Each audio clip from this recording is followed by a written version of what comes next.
Assalamualaikum warahmatullahi wabarakatuh. Selamat datang. Kali ini Kang Selamat akan membawakan kisah yang berjudul Teluh Gantung Jodoh. Cerita ini ditulis oleh Dina Angelisa. Sebelum kita masuk ke ceritanya, buat kalian yang belum subscribe channel ini, tekan tombol subscribe-nya terlebih dahulu dan tekan tombol notifikasinya agar kalian tidak ketinggalan romansa lainnya dari Kang Selamat. Nggak usah berlama-lama lagi, langsung saja kita masuk ke ceritanya. Teluh Gantung Jodoh. Karin sedang mengintip keluar jendela ketika Siva mendatanginya. Wanita itu baru menoleh ketika Siva menyentuh pundaknya dengan lembut.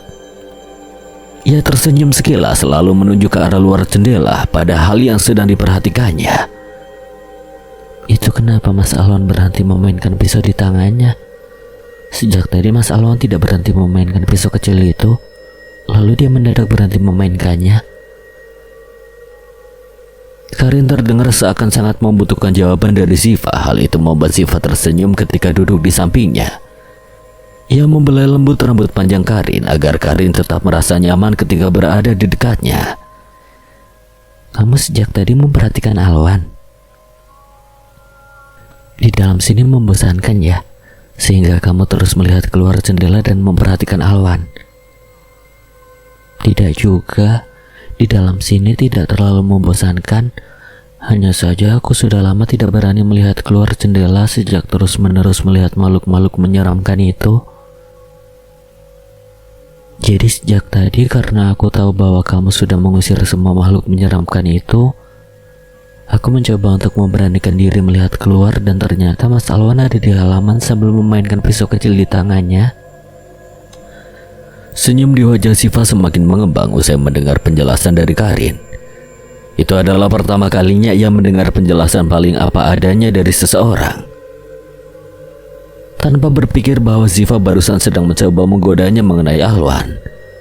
Hal itu membuat Siva paham bahwa Karin benar-benar berbeda dari korban lain yang pernah ia hadapi. Karin tidak tahu apa-apa sama sekali bahwa dirinya akan dijerat secara jahat oleh seseorang melalui teluh. Bahkan saking polosnya wanita itu, ada kemungkinan bahwa dia tidak tahu jika menolak seseorang atau menolak pemberian seseorang bisa menjadi petaka yang berkepanjangan di dalam hidupnya. Alwan memang sering memainkan pisau beda favoritnya itu. Jika dia sedang menantikan sesuatu ketika kami sedang bekerja, dia seorang pemikir. Otaknya tidak pernah berhenti memikirkan banyak kemungkinan yang akan terjadi.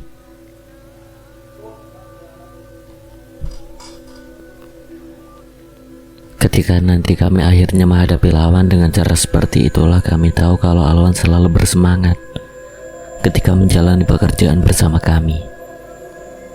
Justru kalau dia tidak memainkan pisau beda favoritnya ketika sedang menunggu, berarti dia sedang tidak memiliki mood sama sekali untuk melakukan sesuatu. Tapi Alwan adalah orang yang profesional.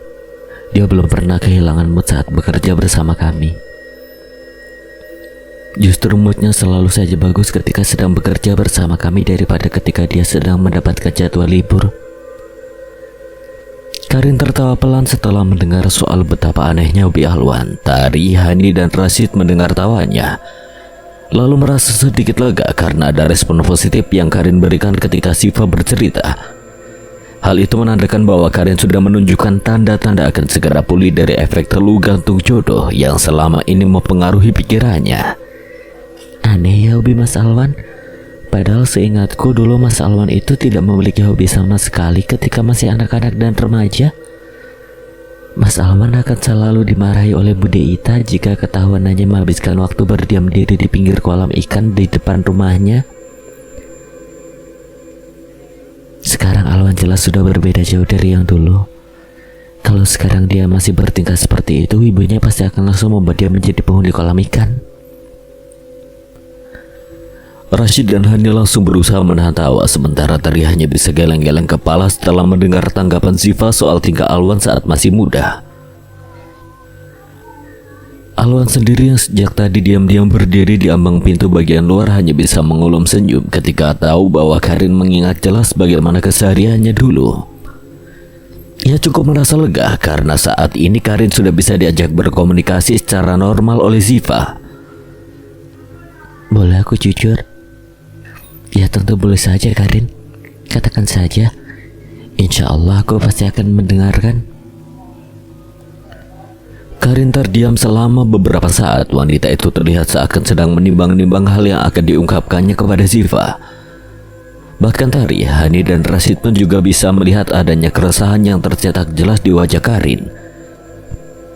Ziva memahami itu sehingga tidak bisa berusaha mendesaknya untuk buru-buru membicarakan yang ingin dibicarakan. Karin merasa semakin nyaman dengan keberadaan Ziva di sisinya hingga perlahan mulai menepis rasa ragu yang ada di dalam benaknya. Sejujurnya aku udah lama merasa lelah karena terus dijodohkan oleh kedua orang tuaku. Ziva berusaha mendengarkan dengan seksama karena ia tidak ingin salah memberi tanggapan nantinya. Alwan masih ikut mendengarkan meski Raja dan Mika sudah beberapa kali berusaha memanggilnya. Pembicaraan antara Karin dan Ziva terlalu menarik baginya, sehingga membuatnya enggan untuk beranjak dari ambang pintu luar rumah Didi. Sebenarnya memang tidak apa-apa jika aku ingin menolak dijodohkan.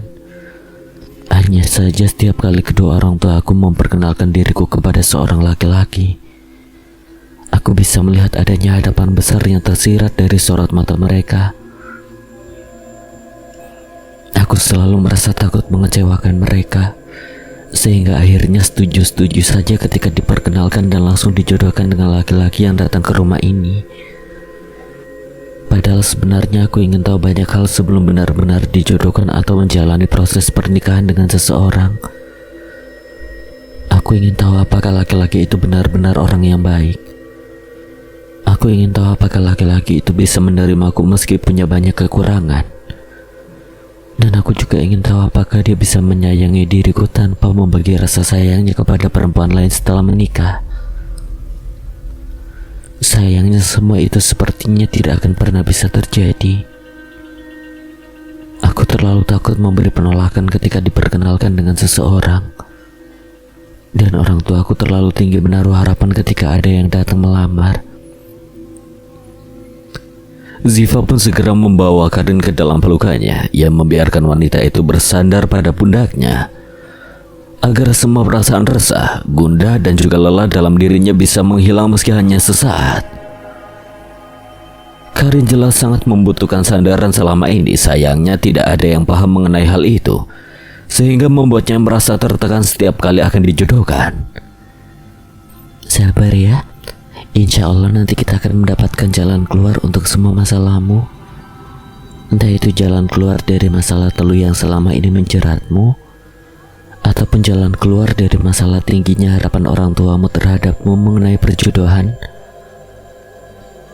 Alwan masih berdiri di teras rumah Didi meski saat ini sudah tidak lagi berdiri di ambang pintu luar rumah tersebut. Tatapannya tertuju lurus pada Didi dan Fitri yang sedang berbincang bersama Yasmita, Wandi, serta Alia. Apa yang ia dengar tadi mengenai tingginya harapan Didi dan Fitri ketika akan menjodohkan Karin dengan siapapun laki-laki yang datang ke rumah itu tanpa membuat Karin memiliki pilihan selain menerima untuk dijodohkan. Jelas telah mengusik hati nurani Alwan. Sejak dulu Alwan paling tidak suka jika ada seseorang yang menjalani sesuatu di dalam lingkaran kata terpaksa. Ia tahu persis bahwa terpaksa melakukan sesuatu yang tidak sesuai dengan keinginan atau harapan sangatlah tidak baik untuk kesehatan mental seseorang. Kini ia sadar bahwa Karin semakin menjadi sosok yang sangat pendiam bukan hanya karena mendapatkan efek dari teluh gantung jodoh yang menjeratnya. Karin menjadi sangat pendiam karena merasa tertekan dengan keadaan yang dipaksakan oleh kedua orang tuanya. Karin terlalu takut untuk membantah karena tidak ingin diberi cap anak durhaka oleh Didi ataupun Fitri. Jadi mau tidak mau wanita itu lebih memilih menjadi anak yang patuh meski batinnya tersiksa dan tertekan sepanjang hidup. Raja dan Mika mendekat pada Alwan yang belum mengalihkan tatapannya sejak tadi. Kedua pria itu kebingungan dengan sikap Alwan yang biasanya hanya akan terlihat jika sedang merasa kesal terhadap sesuatu.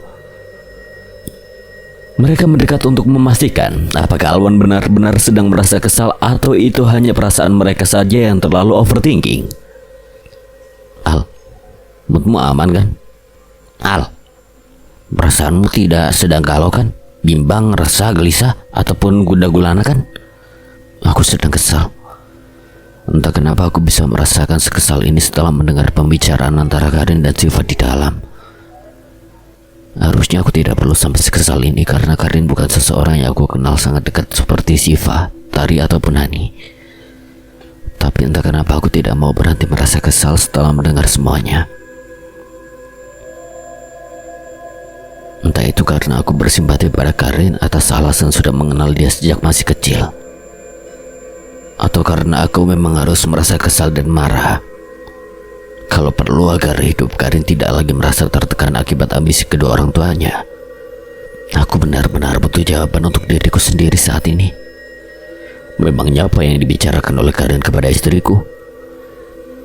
Karin mengatakan dengan jujur bahwa dia merasa lelah karena terus dijodohkan oleh kedua orang tuanya dengan siapapun laki-laki yang datang melamar ke rumah ini. Karin sama sekali tidak diberi kesempatan untuk bertanya banyak hal kepada laki-laki itu. Padahal dia juga ingin mempertanyakan banyak hal sebelum menikah dengan seseorang. Kedua orang tuanya selalu berharap tinggi dan Karin tahu soal harapan itu dari sorot mata mereka yang selalu penuh harap agar Karin tidak menolak ketika akan dijodohkan. Hatiku terusik mendengar itu. Rasanya aku ingin sekali marah setelah tahu itu, Ja. Tapi, kalau kamu langsung marah dan mengungkapkan rasa tidak sukamu mengenai hal itu kepada kedua orang tua Karin, maka mereka akan langsung tidak suka sama kamu dan akan menganggapmu ingin ikut campur dengan kehidupan putri mereka. Mereka bisa berbalik marah padamu. Lalu setelah itu kamu tidak akan bisa mendapatkan celah untuk memberikan bantuan kepada Karin mengenai masalah batin yang dihadapi selama ini.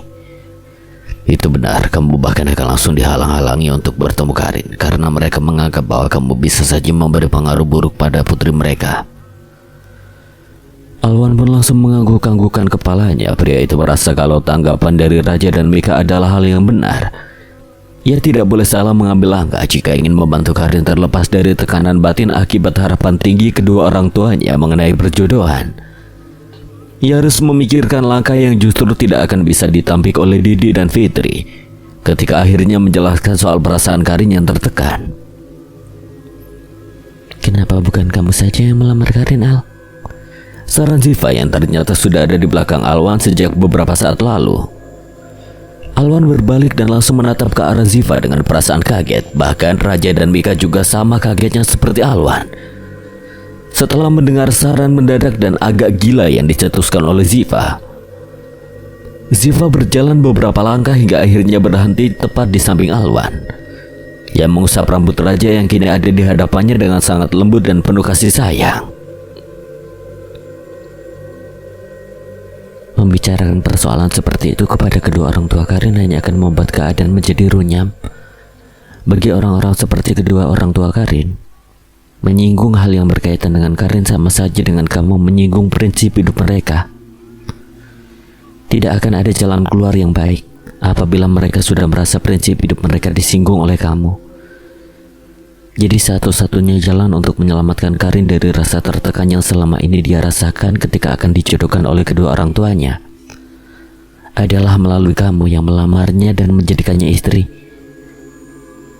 Tapi bukankah hal itu sama saja dengan membuat Karin kembali menghadapi sebuah perjodohan, Ziv?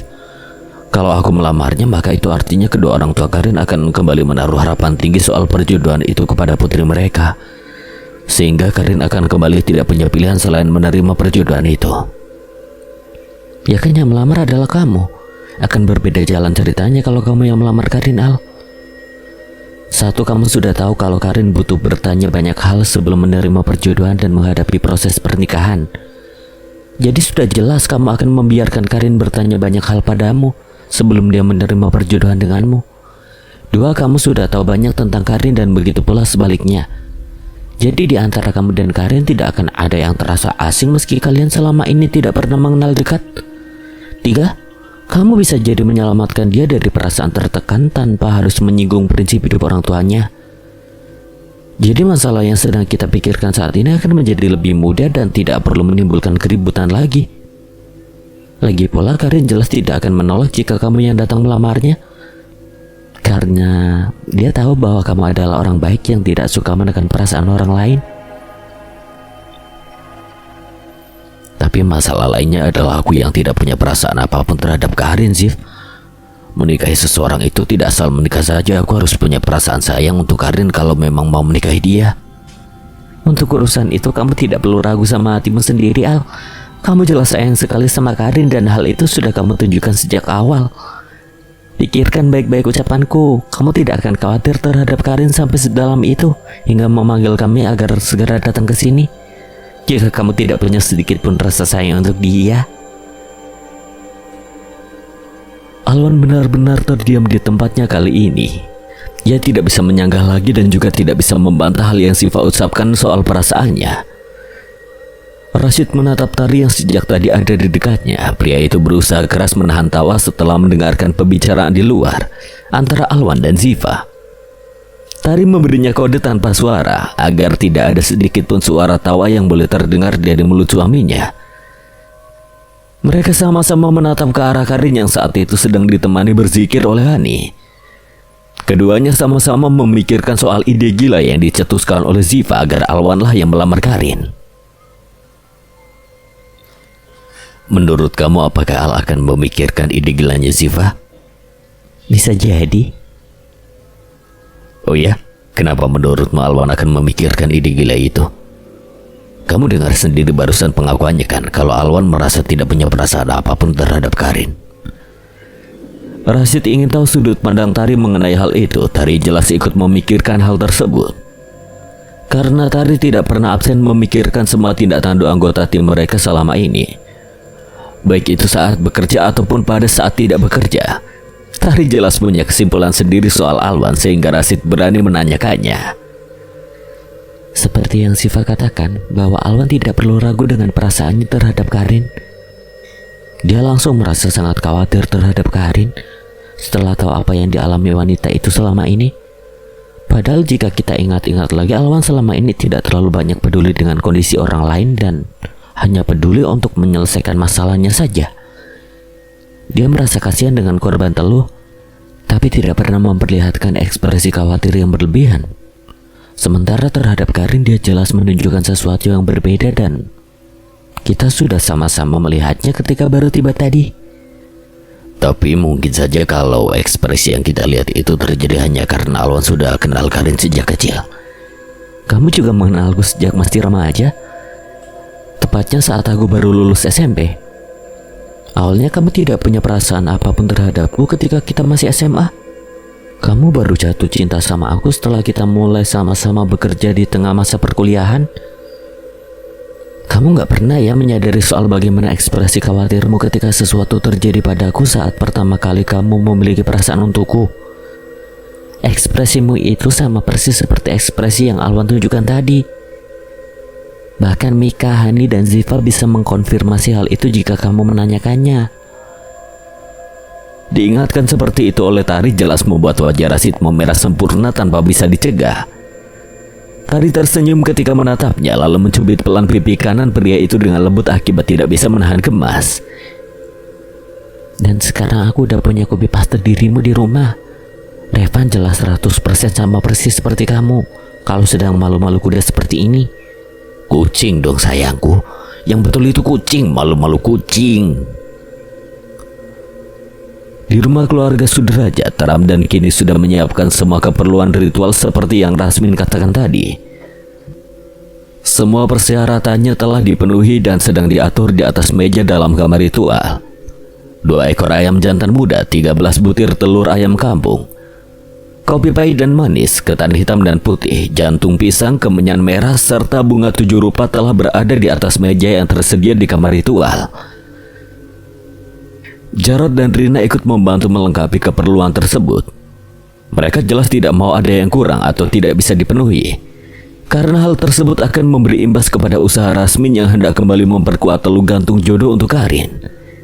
Mari kita mulai ritualnya. Ramdan hanya mengangguk lalu bersiap di tempatnya yang biasa. Rasmin sendiri kini menempati bagian seberang meja ritual. Mulutnya mulai berkomat-kamit membaca mantra sambil membakar kemenyan putih pada sebuah wadah tanah liat. Asap dari wadah tanah liat itu mengepul cukup banyak, hingga hampir memenuhi seluruh bagian kamar ritual tersebut.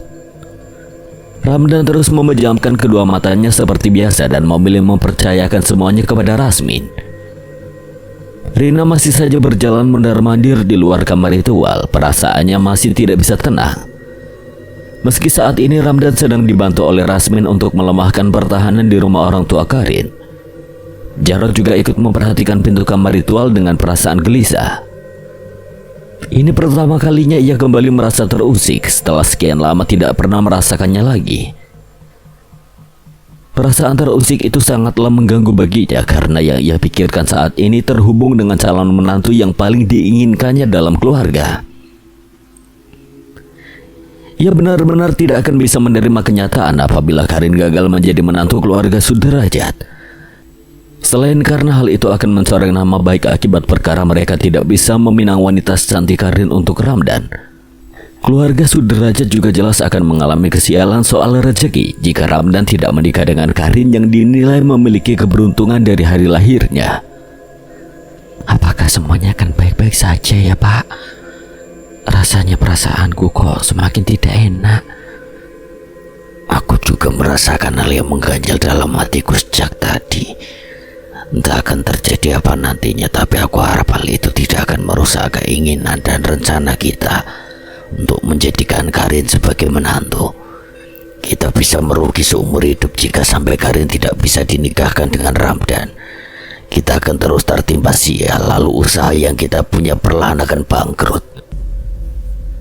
Maka dari itulah aku menyuruh Ramdan menjerat Karin dengan talu gantung jodoh. Aku juga tidak mau keluarga kita bangkrut dan harus hidup susah. Masa ya kita harus selalu kalah saing dengan keluarganya Bu Ita? Keluarganya Bu Ita memang keluarga terpandang di desa ini sejak beberapa generasi. Tapi bukan berarti kalau keluarganya itu tidak bisa kita saingi. Kita harus jadi salah satu keluarga terpandang di desa ini agar semua orang semakin segan terhadap kita. Jalan satu-satunya agar hal itu terwujud adalah dengan menjadikan Karin sebagai menantu keluarga kita.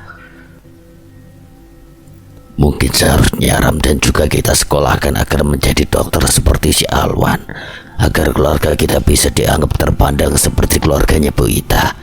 Lah tidak perlu. Betapa Ramdan jadi dokter kalau ujung-ujungnya dia harus kehilangan istri dan jadi duda seperti si Alwan. Ih, amit-amit jabang bayi kalau sampai anak kesayanganku jadi duda seperti dia. Iya juga ya. Kamu jelas benar mengenai hal itu. Tidak ada gunanya juga kalau Ramdan jadi dokter tapi harus menyandang predikat duda seperti si Alwan. Rasmin dan Ramdan sama-sama membuka kedua mata mereka setelah bersemedi selama hampir setengah jam. Di sekeliling mereka telah dipenuhi oleh makhluk-makhluk halus yang siap diberi perintah. Keduanya jelas ingin sekali menyerang pertahanan yang terbangun di rumah milik Didi. Karena hanya dengan meruntuhkan pertahanan itu, maka pikiran Karin akan kembali mereka kuasai seperti sebelumnya. Mari kita mulai serangannya. Baik, Mbah. Mereka mulai memusatkan pikiran ke arah yang sama. Asap kemenyan merah masih terus mengepul di dalam kamar ritual itu. Rasmin melihat bahwa Ramdan telah siap sepenuhnya untuk memberikan serangan. Maka dari itu ia juga segera mengucapkan jampi-jampinya sebelum memerintah semua makhluk halus yang ada di sekitar mereka.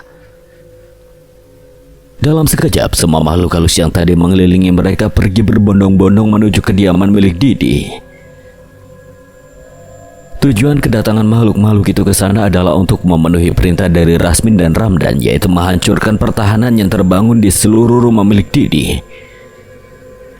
Serempak semua orang yang berada di luar rumah, baik itu di luar rumah milik Didi ataupun di teras rumah Yasmita, menatap ke arah langit malam yang begitu pekat. Mereka dapat mendengar suara-suara tak berwujud di atas sana, seakan ada sesuatu yang bertabrakan.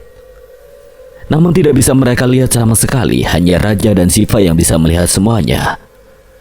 Makhluk-makhluk halus suruhan Rasmin dan Ramdan tumbang dalam sekejap, sebelum benar-benar berhasil melaksanakan perintah dari Tuhannya. Jangankan untuk menembus ke dalam mempengaruhi pikiran Karin seperti dulu, bahkan untuk bisa sampai ke halaman rumah itu pun mereka sudah gagal total. Pertahanan yang telah dibangun di rumah Didi sama sekali tidak bisa dihancurkan oleh makhluk-makhluk suruhan itu. Wah, ternyata laki-laki yang menjerat Karin dengan teluh gantung jodoh memang segila itu. Dia sampai harus mengeluarkan stok makhluk halus peliharaannya untuk melakukan penyerangan ke rumah Pak Didi. Stok? Maksudmu? Makhluk-makhluk halus yang saat ini sedang menyerang pertahanan kita ada sangat banyak gitu, Jak? Ya, sudah jelas akan begitu, bukan? Dia jelas punya pikiran yang sangat gila sehingga tidak mau melepaskan Karin meski tahu bahwa wanita itu tidak akan pernah bisa dia miliki. Kegilaan laki-laki itu bisa kita sebut sebagai obsesi. Ziva pun menatap ke arah Alwan. Ia tahu persis bahwa laki-laki itu sudah memiliki spekulasi di dalam pikirannya mengenai cara untuk menghadapi si pengirim teluh. Apakah sudah ada bayangan di dalam benakmu, Al? Apakah kamu akan berbagi dengan kami kali ini? Apa serunya jika aku berbagi sejak awal, Sif? Akan selalu lebih seru jika aku diam dan tidak mengatakan apa-apa sampai waktunya tiba, bukan? Setelah berkata demikian, Alwan pun berlalu meninggalkan halaman rumah Didi menuju rumahnya. Kini yang tersisa di sana hanya Ziva, Raja, dan Mika.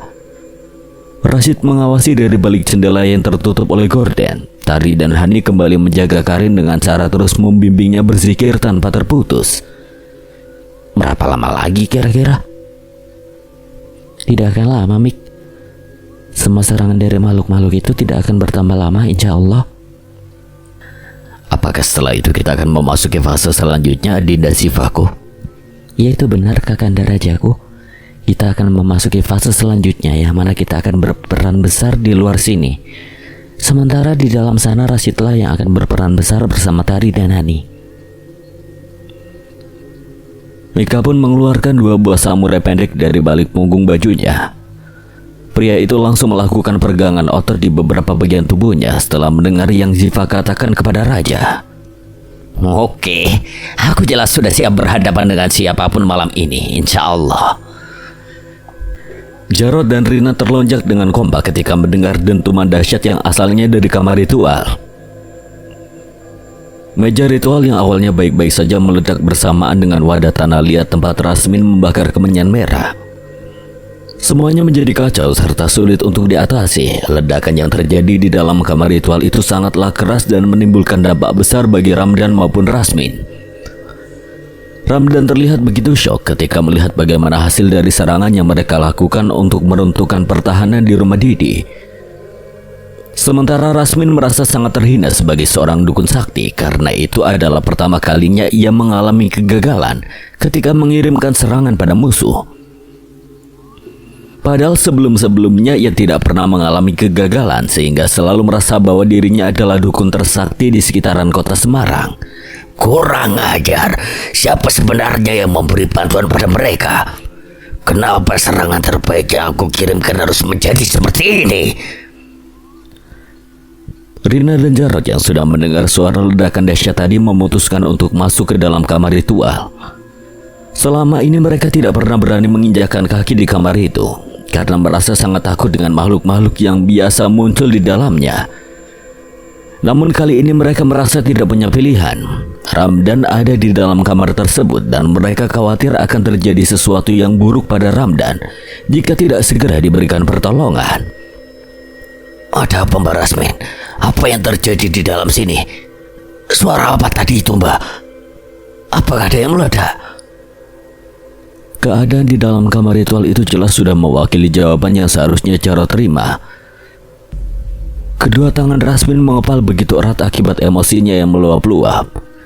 Jarod dan Rina menatap takut ke arah Rasmin lalu memutuskan untuk memberi pertolongan lebih dulu kepada Ramdan. Ini jelas tidak bisa dibiarkan. Siapapun yang sudah membantu perempuan bernama Karin itu harus segera disingkirkan.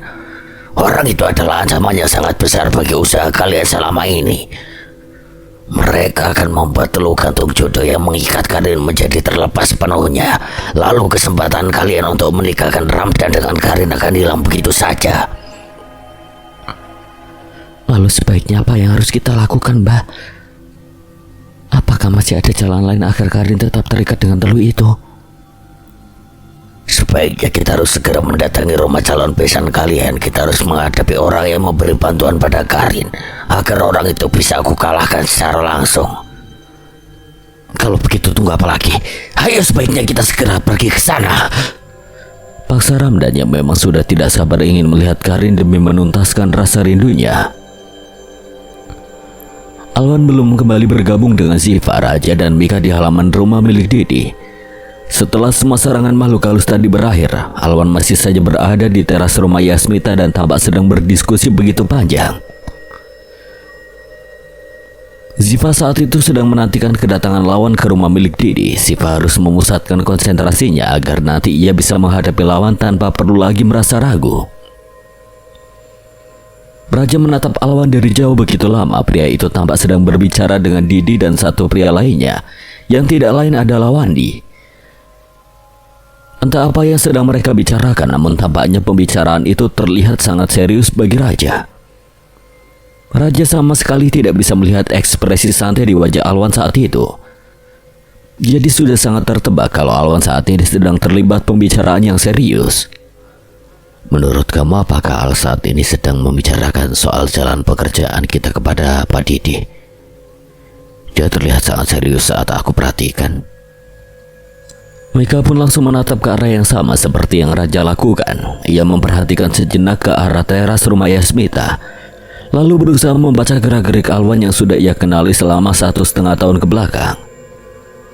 Alwan terlihat begitu tenang seperti biasanya, sehingga bagi Mika sudah sangat jelas bahwa saat itu Alwan sedang berusaha membuat Didi tidak merasa risau mengenai keadaan Karin.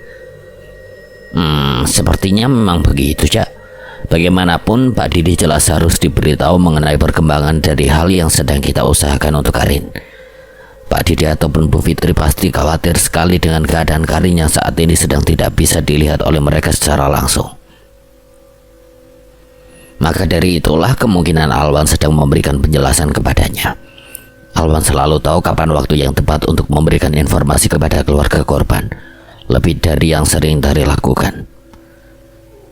Di teras rumah Yasmita, Alwan baru saja menutup sambungan telepon yang tadi terhubung pada Rashid, yang masih berada di dalam rumah Didi. Didi kini tampak begitu lega setelah bisa mendengar suara Karin. Meski saat itu ia dan Fitri sedang tidak bisa menemuinya secara langsung. Insya Allah semuanya akan berjalan tanpa hambatan sampai tuntas, Pak Didi. Sebaiknya sekarang mari kita lakukan hal yang harus dilakukan. Setelah kita melaksanakan yang harus dilakukan, mari serahkan semuanya pada Mas Alwan dan juga para anggota timnya.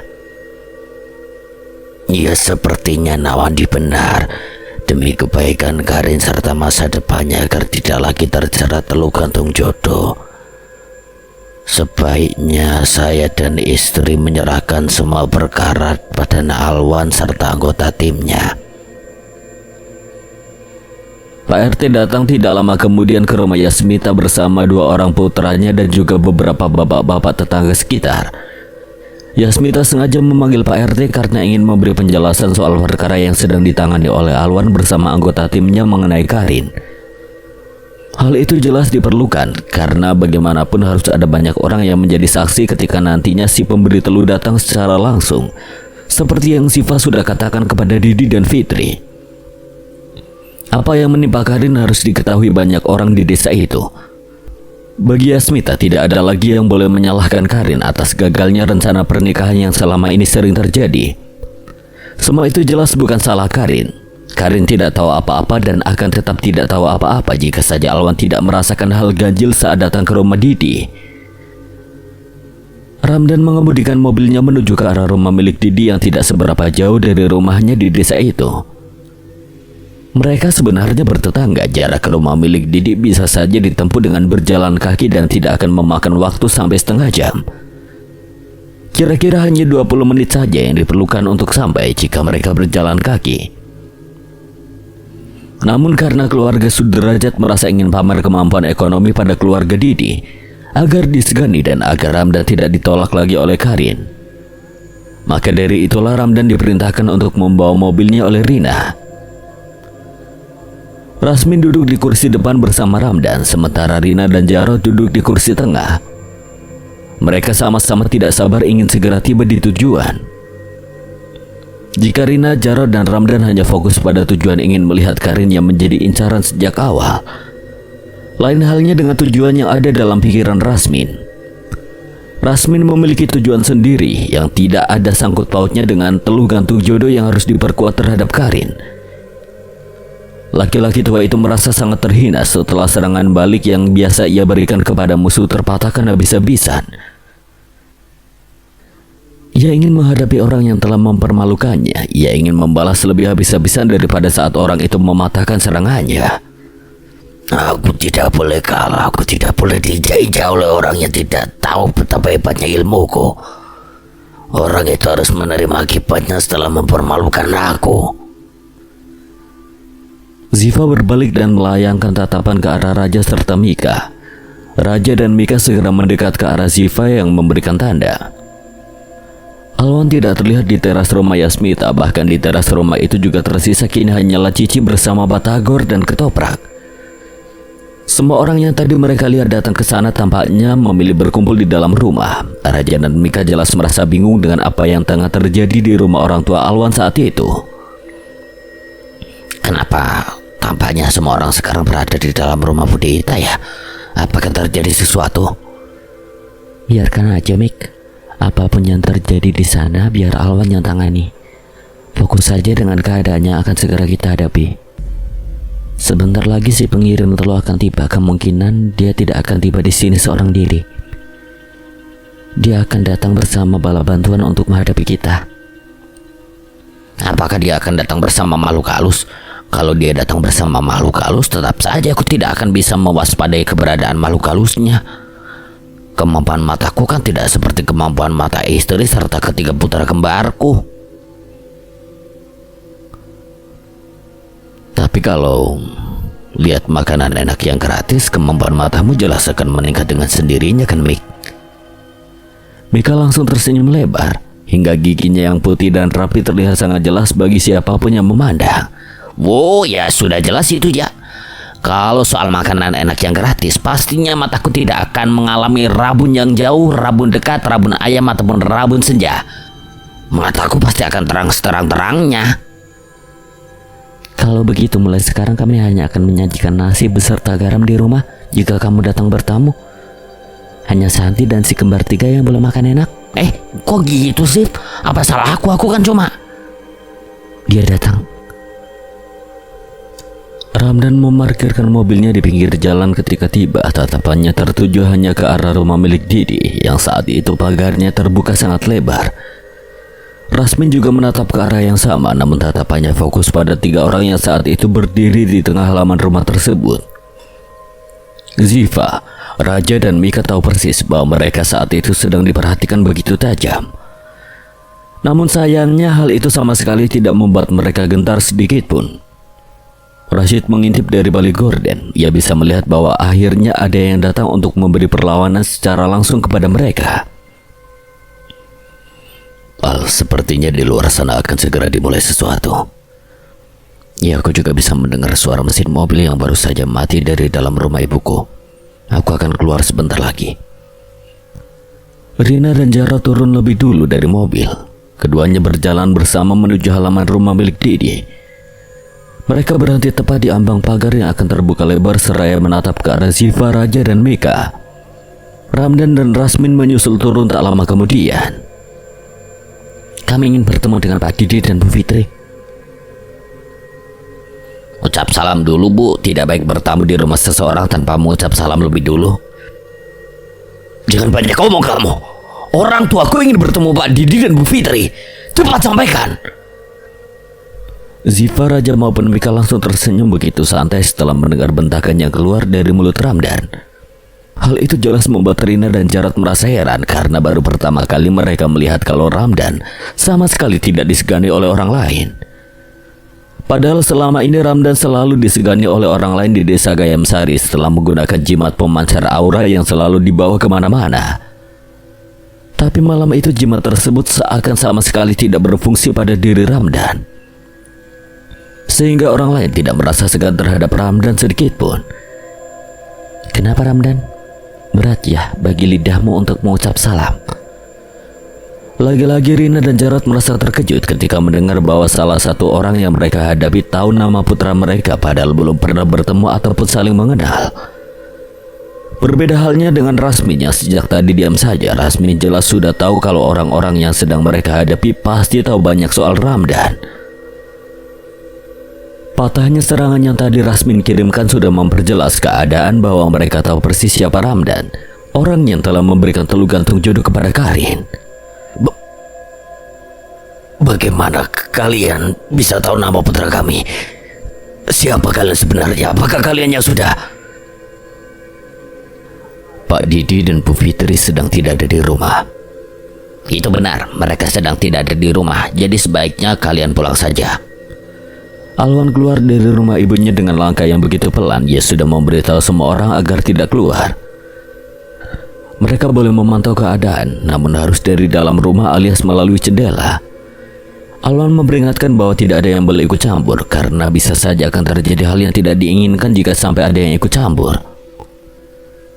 Setelah keluar dari halaman rumah ibunya, ia segera berjalan mengendap-endap menuju tembok batas samping rumah milik Didi. Ia memanjat di sana agar bisa masuk ke halaman rumah itu tanpa melalui pagar. Saat akhirnya ia tiba di halaman setelah melompati tembok, ia segera berjalan menuju tempat yang jauh lebih gelap. Di sana ia bisa mengawasi ke arah pagar, namun tanpa terlihat oleh orang-orang yang sedang menatap ke arah rumah milik Didi. Aku sudah berada di halaman rumah Pak Didi, Ras. Bagaimana kondisi di dalam? Masih aman, Al. Karin sudah siap untuk menjalani proses ruqyah terakhir jika waktunya sudah tiba. Astagfirullah, Pak, itu yang datang ke rumah kita adalah keluarga Sudrajat. Fitri terlihat sangat kaget saat baru ikut mengintip bersama Alia. Didi ikut mengintip setelah Alia mundur dari jendela. Wajahnya penuh dengan amarah setelah tahu bahwa Jarod dan Rina ikut mendalangi teluh yang dikirimkan oleh Ramdan kepada Karin selama ini. Pulang saja, tidak ada gunanya kalian datang ke sini. Di dalam hanya ada Karin dan dia tidak boleh ditemui oleh siapapun saat ini, terutama oleh orang yang tidak ingin dia temui. Bohong! Kalian pasti bohong hanya untuk mengusir kami. Rasmin pun segera maju, sehingga kini Rina, Jarod, dan Ramdan ada di belakangnya. Ziva dan Raja mengeluarkan pedang jenawi mereka, sementara Mika menghunus kedua samurai pendek di tangan untuk menghadapi Ramdan yang tampak akan menerobos halaman rumah itu. Rashid berhenti mengintip, lalu mendekat pada Tari dan Hani yang terus menemani Karin. Aku akan memulai proses ruqyah terakhir terhadap Karin. Ziva dan Raja akan mulai menghadapi dukun yang membantu si pengirim teluh itu di luar sana. Lalu setelah proses ruqyah terakhir, apa yang harus aku lakukan? Kami akan membawamu keluar setelah proses ruqyah terakhir selesai. Tapi yang harus kamu khawatirkan saat ini adalah proses ruqyah terakhir itu sendiri. Proses ruqyah terakhir itu akan terasa sangat sakit karena kami akan berusaha mengeluarkan sesuatu yang tertanam di dalam tubuhmu selama ini. Karin pun menganggukkan kepalanya. Wanita itu sama sekali tidak terlihat merasa takut. Meski diberitahu bahwa proses ruqyah terakhir yang akan dijalaninya terasa menyakitkan. Hal itu seakan menunjukkan bahwa Karin sudah merasa lelah dengan semua yang dia rasakan selama ini dan membuatnya ingin segera mengakhiri. Kalau begitu, ayo segeralah lakukan ruqyah terakhirnya. Kita tidak boleh buang-buang waktu, kan? Sesuai dugaan Mika, Ramdan benar-benar menerobos halaman rumah milik Didi demi bisa mencapai ke arah pintu. Mika dengan sigap menghentikannya lalu berduel dengannya menggunakan samurai pendek yang sejak tadi telah ia siapkan. Ramdan menangkis serangan samurai Mika dengan keris pemberian Rasmin yang selalu ia bawa. Ziva dan Raja juga sudah mulai menghadapi perkelahian dengan dukun yang membantu Ramdan. Raja menangkis hundusan keris yang dilayangkan oleh Rasmin, sementara Ziva menangkis serangan kekuatan tak kasat mata yang dialirkan oleh dukun tersebut ke arah mereka. Orang-orang yang ada di dalam rumah Yasmita hanya bisa menatap ngeri dari balik jendela. Keadaan di halaman rumah Didi sangatlah kacau dan sangat sulit diterima dengan akal sehat. Rina dan Jarod memilih diam saja di ambang pagar. Keduanya merasa gemas saat melihat Ramdan yang sulit sekali mendapatkan celah agar bisa sampai ke pintu rumah Didi. Duh, Ramdan itu kok tidak lincah sama sekali sih. Bisa-bisanya dia tidak mendapatkan celah untuk sampai ke pintu gara-gara menghadapi satu orang. Entahlah, aku juga tidak paham. Udah, jangan banyak ngomel. perhatikan saja dan berharap agar kita bisa membawa Karin pergi dari sini. Kebetulan Pak Didi dan Bu Fitri sedang tidak ada, bukan? Raja maupun Rasmin sama-sama menahan serangan dengan senjata masing-masing. Mereka saling mendorong agar salah satu dari mereka ada yang terjatuh. Sayangnya Ziva juga ada di antara mereka dan sama sekali tidak akan membiarkan Rasmin mengalahkan Raja. Ziva memisahkan keris milik Rasmin dari pedang jenawi milik Raja agar Rasmin segera kehilangan keseimbangan. Hal itu benar-benar berdampak pada Rasmin yang kini terhuyung ke arah belakang beberapa langkah. Ziva dan Raja kembali berdiri bersisian dalam posisi siap untuk kembali memberikan serangan. Kurang ajar, kalian memang kurang ajar.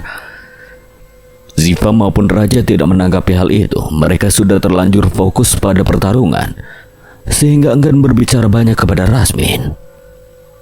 Kalian sudah membuatku malu dengan cara mematahkan serangan paling ampuh yang aku punya.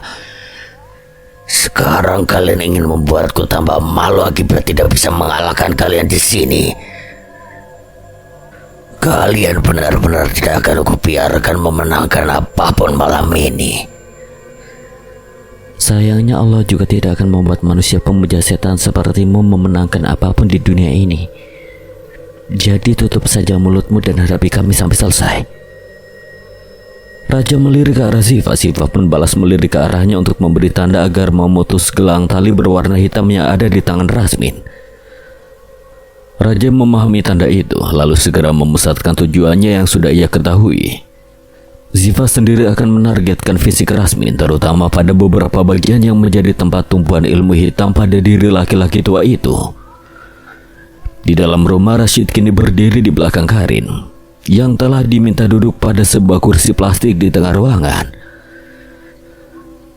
Rashid akan memulai upaya ruqyah terakhir kepada Karin. Ia berharap tenaga Karin masih cukup besar untuk melewati hal menyakitkan yang akan wanita itu alami. Tari dan Hani ada pada sisi kanan dan kiri tubuh Karin, seraya memegangi tangan wanita itu. Karin tidak boleh berupaya memberontak saat proses ruqyah terakhir berjalan, karena itu akan membuat Rashid kesulitan menyelesaikan ruqyah. Rashid pun membuka telapak tangan kanannya, lalu mengarahkannya pada punggung Karin tanpa menyentuh sama sekali. Ia mulai dari punggung bagian bawah, lalu mulai bergerak perlahan ke arah punggung atas. Karin pun mendadak merasakan mual yang hebat pada perutnya. Ia tidak bisa menahan rasa mual itu, seakan ada sesuatu yang memaksa ingin keluar dari dalam perutnya.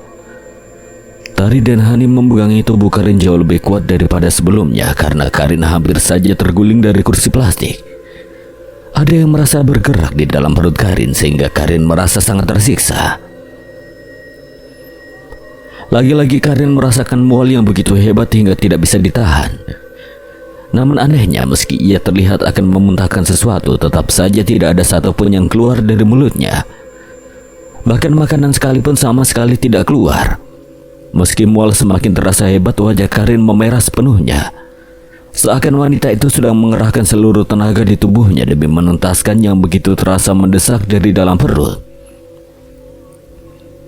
Rashid terdengar belum berhenti berdoa sejak tadi, dan Karin memahami bahwa dirinya tidak boleh menyerah karena Rashid dan yang lainnya juga belum menyerah meski tidak ada apapun yang keluar dari mulut Karin. 1 detik kemudian, Hani mulai melihat adanya sesuatu di pangkal tenggorokan Karin.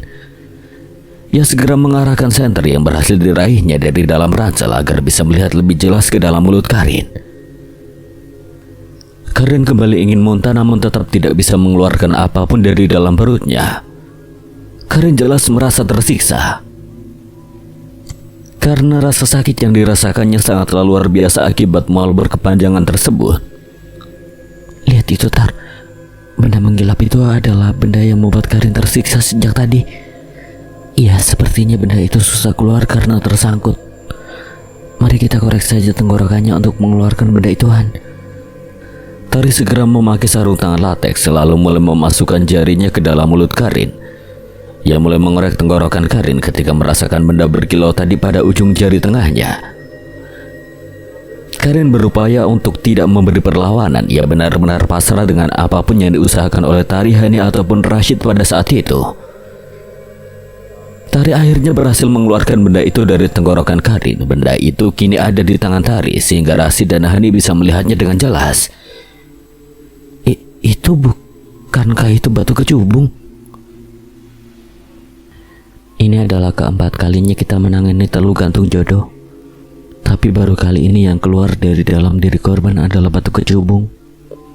Apa kira-kira artinya ya? Mika terus menghalangi langkah Ramdan. Hingga laki-laki itu terus merasa kesal. Telah berulang kali Ramdan berusaha ingin menusuk tubuh Mika menggunakan keris yang diayunkannya. Namun sayang, usaha itu tidak pernah menemukan titik keberhasilan. Justru yang terjadi adalah kebalikannya, yang mana Mika selalu berhasil menggores tubuh Ramdan hingga berdarah menggunakan samurainya. Minggir kamu. Kenapa kamu terus menghalangi langkahku? Aku ingin bertemu Karin. Mika tidak peduli dengan teriakan Ramdan saat itu. Namun yang tidak ia sangka adalah Ramdan mendadak menyerang menggunakan tubuhnya sendiri. Laki-laki itu menjeruduk perut Mika seperti seekor banteng. Mika yang tidak siap dengan keadaan saat itu akhirnya jatuh ke tanah. Hingga kedua samurai yang dipegangnya terlepas. Saat itu terjadi, Ramdan langsung melayangkan kerisnya untuk menusuk ke arah dada Mika. Sayangnya gerakan Alwan lebih cepat dari gerakan Ramdan. Pria itu langsung menangkis serangan Ramdan kepada Mika dan berhasil menyayat tangan laki-laki itu sangat dalam menggunakan pisau bedahnya. Keris yang dipegang Ramdan terjatuh ke tanah, sementara Ramdan sendiri kini sedang mengerang kesakitan sambil memegangi tangan kanannya yang berdarah-darah. Ia berteriak kesakitan. Alwan tidak memperdulikan teriakan itu. Ia lebih memilih membantu Mika kembali berdiri dan mengambil kedua samurai pendek yang ada di dekat kakinya. Mika menerima samurai yang Alwan sodorkan kepadanya lalu menatap ke arah Ramdan yang saat ini sedang menggelepar di tanah. Kamu menyayat bagian mana, Al? Bagian samping dari telapak tangan kanannya, tidak parah, hanya saja cukup dalam dan jelas akan membuat dia merasa kesakitan. Rasmin akhirnya terkapar di tanah setelah Siva memberinya serangan telak kepada bagian dada dan Raja berhasil memutuskan gelang tali berwarna hitam yang ada di tangan laki-laki tua itu. Pintu rumah Didi pun terbuka. Rina dan Jarod bisa melihat Karin yang saat itu tengah dituntun oleh Tari dan Hani. Rashid ikut keluar tidak lama kemudian. Ramdan menatap ke arah Karin lalu berusaha untuk menarik perhatiannya agar dikasihani. Karin, tolong aku Karin. Tolong beritahu mereka agar tidak lagi menghalangi aku untuk bertemu kamu. Pak RT keluar dengan terburu-buru dari rumah Yasmita bersama bapak-bapak lain yang tadi ikut dengannya. Mereka semua segera mengepung langkah Rina dan Jarod setelah melihat dukun kepercayaan kedua orang itu berhasil ditumbangkan oleh Ziva dan Raja. Rina dan Jarod segera diamankan agar tidak melarikan diri kemanapun. Meski sempat ada sedikit perlawanan, Didi dan Fitri juga keluar tidak lama kemudian bersama Yasmita. Wandi serta Alia terus mendampingi mereka. Karena keduanya tidak ingin terjadi hal buruk yang tidak terduga terhadap Didi, Fitri maupun Yasmita. Lepaskan kami, singkirkan tangan kotor kalian dari kami. Lepaskan, apa-apaan kalian ini? Berani-beraninya kalian menyentuh kami, seakan kami ini bukan siapa-siapa. Memangnya kalian itu siapa? Kalian itu hanya warga biasa seperti kami semua yang ada di sini. Jangan sok berderajat tinggi ya. Jangan merasa seperti raja dan ratu. Dia berbuat jahat terhadap anak orang lain masih juga sok merasa paling agung. Nyali Jarod langsung menciut dalam sekejap saat melihat bagaimana Yasmita mengamuk di hadapannya. Rina juga memilih tutup mulut saat sadar bahwa Yasmita yang notabene adalah orang terpandang di desa Gayam Sari jelas tidak akan bisa dikalahkan oleh mereka. Semua orang pasti akan setuju dengan pendapat Yasmita. Karena Yasmita selalu mengeluarkan pendapat bagi warga desa ketika ada hal-hal yang penting atau genting. Rina mencoba menatap ke arah Fitri dan Didi meski saat itu ia sedang merasa takut dihakimi. Bu Fitri, Pak Didi, sungguh kami tidak punya niat jahat sama sekali terhadap Karin. Kami hanya ingin Karin tidak dinikahkan dengan orang lain oleh kalian. Kami ingin menikahkan putra kami dengan Karin. Karena Karin memiliki weton yang bagus dan cocok sekali dengan Ramdan. Maka seharusnya Ramdan tidak perlu sampai melakukan teluh terhadap Karin, Bu Rina. Kalau hanya seperti itu keinginan Bu Rina sekeluarga, maka hal itu seharusnya disampaikan secara baik-baik. Bukan malah main teluh dan akhirnya menyusahkan keluarga Pak Didi. Jarod menatap tajam ke arah Wandi karena tahu bahwa pria itu adalah putra almarhum Kiai Ahmadi yang sangat ia benci. Masalahnya Karin terus saja menolak ketika Ramdan berusaha mendekatinya. Dia menolak berulang-ulang kali sampai membuat Ramdan kehabisan akal untuk mendekatinya. Kamu tidak paham kalau putra kami sudah sangat putus asa karena terus mendapatkan penolakan dari Karin. Maka sampaikanlah niat baik itu secara langsung kepada orang tuanya, Pak. Karin itu anak yang patuh kepada kedua orang tuanya. Apa yang orang tuanya katakan dia pasti akan mematuhi tanpa membantah. Jika saja Pak Jarod dan Bu Rina melamar langsung kepada Pak Didi dan Bu Fitri, maka kemungkinan Ramdan sudah lama bisa menikahi Karin seperti yang dia inginkan. Tapi apa? Kalian malah lebih memilih mengirimkan teluh kepada Karin hanya karena Karin menolak kalung emas pemberian Ramdan. Padahal tanpa Ramdan tahu, Karin menolak kalung itu karena memiliki alergi terhadap benda yang terbuat dari bahan emas. Dia tidak bertanya dulu apa alasannya dan lebih memilih untuk langsung mengirim teluh pada Karin. Itu jelas sudah tidak bisa dibenarkan. Meski tujuan kalian terhadap Karin bisa dianggap baik, pada akhirnya kalian hanya memberi penderitaan pada Karin maupun kedua orang tuanya. Lagi pula apa yang Bu Rina bilang tadi, kalian ingin menikahkan Karin dengan Ramdan hanya berdasarkan hari lahir Karin yang sangat bagus dan cocok dengan hari lahir Ramdan. Kalian mempercayai soal weton dan karena perkara itulah kalian menyiksa putri kesayangan kami. Tidak. Apapun yang kalian lakukan, baik ataupun buruk jalannya, tetap saja kami tidak akan menerima jika sampai kalian melamar Karin untuk dinikahkan oleh Ramdan. Itu benar. Kami tidak mau Karin hidup menderita setelah menikah dengan Ramdan. Takdir Allah tidak ada yang tahu. Manusia hanya bisa berencana dan Allah tetap akan menentukan hasil akhirnya. Bagaimana jika wetonnya Karin memang bagus, tapi nasibnya belum tentu sebagus wetonnya? Apa kira-kira yang akan terjadi? Apakah kalian akan tetap menyayangi dia meski tidak membawa keberuntungan sedikit pun dalam keluarga kalian? Apakah akan begitu ke depannya? Belum tentu toh.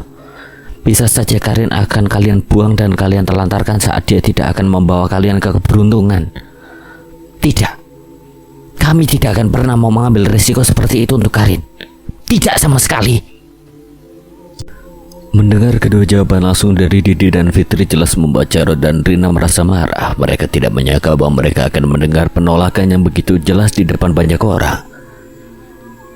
Mereka merasa malu namun tidak bisa melampiaskannya secara langsung.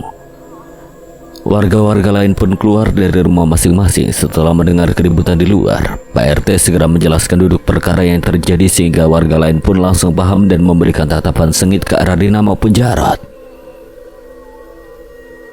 Dengar baik-baik ya. Jangan kalian pikir semuanya sudah selesai sampai di sini setelah dukun sinting yang kalian perintah itu terkapar di tanah. Meski Karin tidak lagi terjerat teluh yang dikirim oleh anak kalian, tetap saja kalian akan kami seret ke penjara untuk mempertanggungjawabkan perbuatan jahat kalian selama bertahun-tahun terhadap Karin dan kedua orang tuanya. Aku sudah memanggil polisi, jadi sekarang sebaiknya kalian tidak usah banyak bicara untuk membela diri. Jika kalian mencoba membela diri, maka kalian mungkin akan menerima amuk massa dari warga-warga lain di desa ini. Raja langsung bersembunyi di balik punggung Ziva usai melihat betapa garangnya Yasmita ketika marah. Ziva menoleh ke belakang pelan-pelan ketika sadar bahwa Raja tidak ada lagi di sampingnya.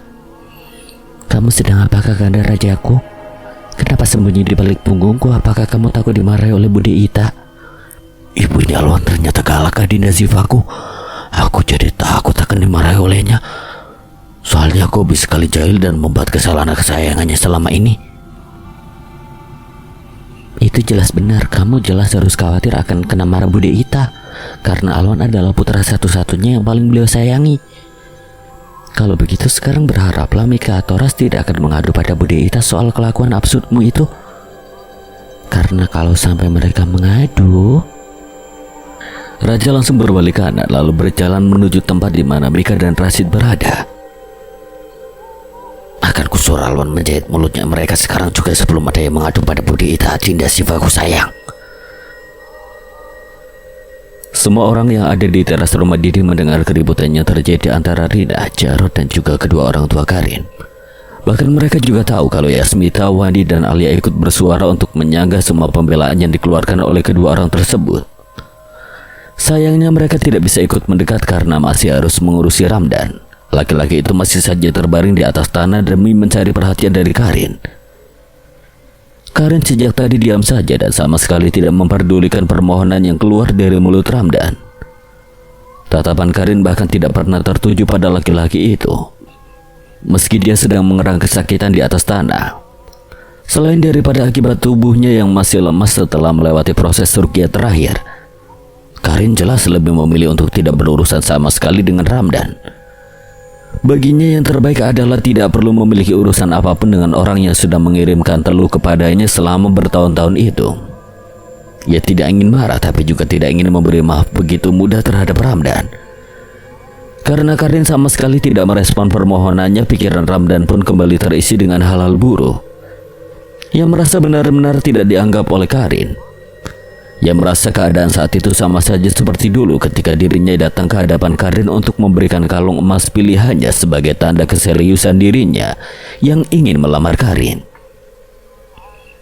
Ia benar-benar merasa geram dengan abainya Karin terhadap dirinya. Ia merasa marah dan ingin langsung saja menyeret Karin dari tempat itu agar bisa dinikahkan paksa dengannya. Sayangnya Ramdan jelas tidak bisa melakukan rencana buruknya tersebut. Karin saat ini dijaga sangat ketat oleh banyak orang yang salah satunya adalah Alwan. Alwan segera menghalangi pandangan Ramdan ke arah Karin tepat ketika Raja dan Siva tiba di teras rumah tersebut.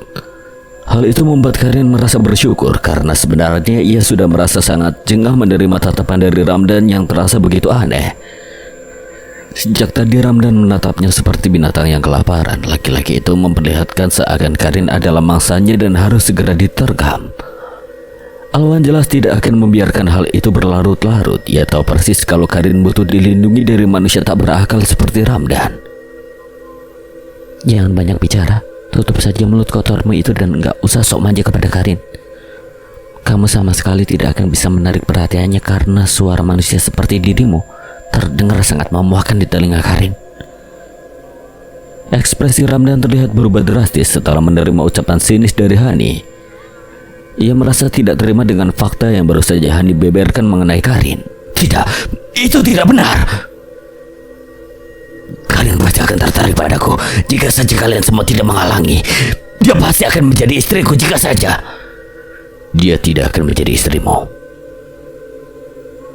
Ramdan terdiam dan tatapannya saat itu hanya tertuju ke arah Alwan yang sejak dulu sangat ia takuti di desa itu. Alwan balas menatapnya tanpa ragu. Karin tidak akan pernah menjadi istrimu meski kamu mencoba banyak cara kotor yang disarankan oleh dukun kepercayaanmu. Karena sebelum kamu tiba di sini aku sudah menikahinya lebih dulu. Mika dan Raja tampak kaget dengan fakta tersebut. Lain halnya dengan Siva yang jelas sudah menebak bahwa Alwan memang akan menempuh jalan nekat itu demi menyelamatkan Karin.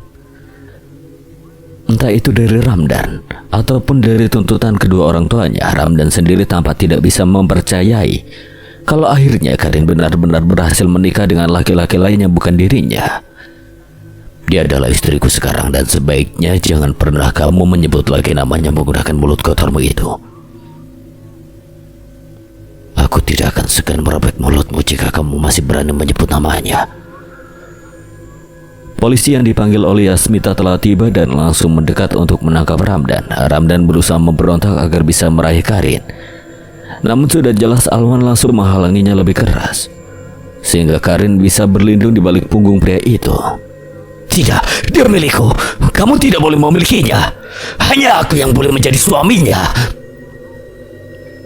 Ramdan kemudian didorong paksa oleh polisi ke dalam mobil agar bisa bergabung dengan kedua orang tuanya yang sudah lebih dulu ditangkap. Hanya Rasmin yang akhirnya dibawa menggunakan ambulan oleh polisi pada malam itu. Kondisinya sama sekali tidak membaik setelah melalui pertarungan sengit dengan Raja dan Siva.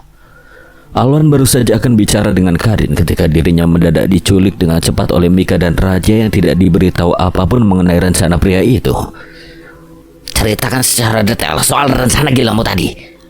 Kami tidak terima karena hanya Rashid yang kamu beritahu. Pokoknya kamu akan kami kandangi bersama Ketoprak dan Batagor kalau sampai menolak bercerita. Iya, aku akan cerita. Tapi tolonglah biarkan aku pakaikan dulu cincin kawin ke jari manis istriku. Wajah Karin memerah sempurna saat tahu kalau Alwan ternyata ingat soal cincin kawin yang belum terpasang di jari manisnya. Hal itu membuat Tari segera melirik ke arah Rashid, menandakan bahwa pria itu harus segera menjelma menjadi wasit agar Alwan punya waktu yang banyak bersama Karin. Sayang, lirikan matamu. Gak usah nyanyi, Ras. Suaramu jelek. Rashid langsung angkat kaki dalam sekejap mata. Ia melerai ketiga pria tak tahu malu itu dengan cepat agar Alwan bisa berbicara dengan Karin secara langsung. Saat akhirnya Alwan datang ke hadapan Karin, Tari segera mendorong Hani dan Ziva serta membungkam mulut mereka yang sudah siap bercie-cie ria untuk menggoda pengantin baru. Alwan hanya bisa menahan tawanya lalu segera merangkul Karin dengan lembut dan mengajaknya masuk ke dalam rumah. Alwan meminta Karin untuk duduk di sofa bersamanya. Karin menuruti permintaan itu, namun belum berani untuk bicara sedikit pun sejak tadi. Tadi kamu udah banyak bertanya padaku melalui telepon sebelum aku menikahimu. Sekarang apakah kamu masih perlu menanyakan sesuatu padaku setelah kita resmi menjadi suami istri? Apakah tidak apa-apa jika aku banyak bertanya, Mas? Tentu saja tidak apa-apa. Aku justru akan merasa senang kalau bisa mendengarmu bertanya banyak hal padaku tiap hari. Apapun itu yang membuat kamu penasaran, tanya saja. Insya Allah aku akan menjawab jika memang aku tahu jawabannya. Saat ini aku hanya ingin menanyakan satu hal pada Mas Alwan. Boleh, ayo tanyakan. Apa alasan Mas Alwan sebenarnya ketika membuat keputusan akan menikahi aku? Apakah karena Mas Alwan merasa kasihan dengan nasibku yang terus gagal menikah? Atau karena Mas Alwan hanya mencoba untuk menyelamatkan aku agar aku bisa terlepas dari teluh yang menjeratku? Demi Allah, aku menikahimu karena aku sayang padamu dan aku mau kamu terlepas dari semua hal yang begitu berat dalam hidupmu selama ini. Aku mau kamu berhenti merasakan kesedihan, lalu mulai menjalani hidup yang tenang dan bahagia secara perlahan. Raja dan Mika pun menatap sengit ke arah Rashid setelah dilerai mendadak dari Alwan. Kedua pria itu jelas merasa gondok karena Alwan baru saja akan menceritakan soal ide rahasia yang dia jalankan seperti biasa di tengah pekerjaan mereka. Sayangnya hal itu jelas batal terjadi akibat Rashid melerai mereka dengan alasan agar Alwan bisa bicara berdua bersama Karin di dalam rumah milik Didi. Pokoknya kami berdua tidak mau tahu, Ras. Kamu harus menggantikan Alwan menceritakan semuanya dari awal sampai akhir. Kalau kamu menolak untuk menceritakannya pada kami, Ras, maka kamu akan tahu bagaimana rasanya kami diamkan selama 1 bulan. Rashid kini hanya bisa mendesah lelah di tempatnya karena jelas tidak mungkin baginya kembali menyeret Alwan yang sedang berbicara dengan Karin. Ia benar-benar hanya bisa pasrah dan wajib memenuhi tuntutan dari Mika dan Raja sebelum kedua pria di hadapannya tersebut mengalami tantrum tidak berkesudahan. Iya, pasti aku akan cerita. Mana mungkin juga aku tidak akan cerita pada kalian. Sementara aku sendiri masih menganggap ide yang Alwan cetuskan di tengah pekerjaan kita adalah ide yang amat sangat tidak biasa. Ketiga pria itu kini berjalan bersama menuju ke arah pagar rumah milik Didi. Tari, Ziva, dan Hani terlihat sudah tiba di rumah Yasmita untuk menenangkan Didi dan Fitri yang masih emosi terhadap Rina, Jarod maupun Ramdan. Ide untuk menikahi Karin terlintas dalam pikiran Alwan setelah dia memikirkan pembicaraannya dengan Ziva. Dia mengatakan dengan jujur padaku bahwa Ziva mungkin benar mengenai adanya perasaan sayang yang ia miliki terhadap Karin. Dia jelas tidak akan merasa resah, gelisah, dan juga tidak tenang ketika memikirkan Karin serta permasalahannya jika dia tidak memiliki rasa sayang untuk wanita itu. Maka dari itulah dia memutuskan untuk memisahkan diri dari kalian bertiga pada saat sedang menunggu kedatangan si pengirim teluh. Dia langsung membicarakan niatnya untuk menikahi Karin kepada Pak Didi, Bu Fitri, dan juga Bude Ita. setelah selesai berunding denganku melalui ponsel. Lalu apakah tadi Bude Ita, Pak Didi, dan Bu Fitri langsung setuju dengan niat Alwan?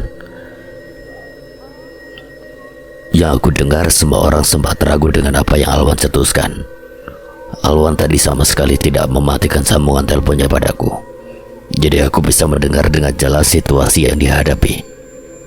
Tapi setelah Alwan mengatakan bahwa itu adalah jalan satu-satunya yang bisa membuat Karin tidak lagi akan terjerat dengan teluh gantung jodoh, maka akhirnya dia mendapatkan restu untuk menikahi Karin. Putra almarhum Kiai Ahmadi sendiri yang menjadi penghulunya ketika Alwan menikahi Karin. Saksi pernikahan mereka adalah Pak RT di desa ini serta beberapa orang warga yang diundang oleh Bude Ita. Dan Karin setuju saja ketika tahu bahwa Alwan akan menikahinya. Itu agak beda. Saat aku memberitahu pada Karin bahwa Alwan melamarnya dan perlu bicara dengannya sebelum benar-benar menikahinya, Alwan seakan memberikan waktu bagi Karin untuk berpikir soal akan menerima lamarannya atau tidak. Padahal aku, Tari, dan Hani sudah berpikir bahwa seharusnya Alwan tidak perlu memberikan kesempatan pada Karin untuk menimbang-nimbang lebih dulu jika memang berniat menikahinya sebagai jalan untuk membuat Karin tidak lagi bisa terjerat oleh teluh gantung jodoh. Kami bertiga merasa takut kalau Karin mungkin akan memilih menolak lamaran Alwan. Hal itu jelas terjadi bukan tanpa dasar, mengingat Alwan adalah seorang pria yang lebih tua 4 tahun darinya dan berstatus sebagai duda, bukan perjaka. Takutnya Karin tidak bersedia menikah dengan seorang duda. Tapi ternyata setelah Karin mengajukan beberapa pertanyaan pada Alwan dan Alwan menjawabnya dengan lancar tanpa ada ragu, dia akhirnya menerima lamaran Alwan hingga akhirnya pernikahan mereka terlaksana tanpa ada hambatan.